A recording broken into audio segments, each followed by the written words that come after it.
ఏపీలో రేషన్ బియ్యం అక్రమ రవాణా వ్యవహారం వెలుగులోకి రావడంతో కాకినాడ పోర్ట్ సంచలనంగా మారింది.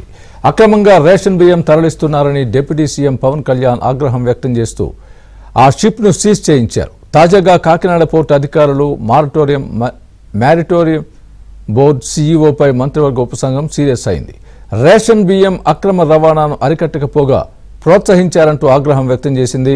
వేర్ హౌస్లలో ఎలాంటి మెషినరీ ఉండకూడదని తెలిసినా ఏం చేస్తున్నారని ప్రశ్నించింది. 5 సార్టెక్స్ మెషిన్లు వేర్ హౌస్లోకి ఎలా వచ్చాయని అధికారులు మంత్రివర్గ ఉపసంఘం నిలదీసింది. ఇక్కడి నుంచే రేషన్ బియ్యాన్ని సార్టెక్స్ బియ్యంగా మారుస్తున్నా గుర్తించలేదా, లేకపోతే ఈ విషయం తెలిసి కూడా సైలెంట్గా ఉన్నారా అంటూ అధికారులపై ప్రశ్నల వర్షం కురిపించింది.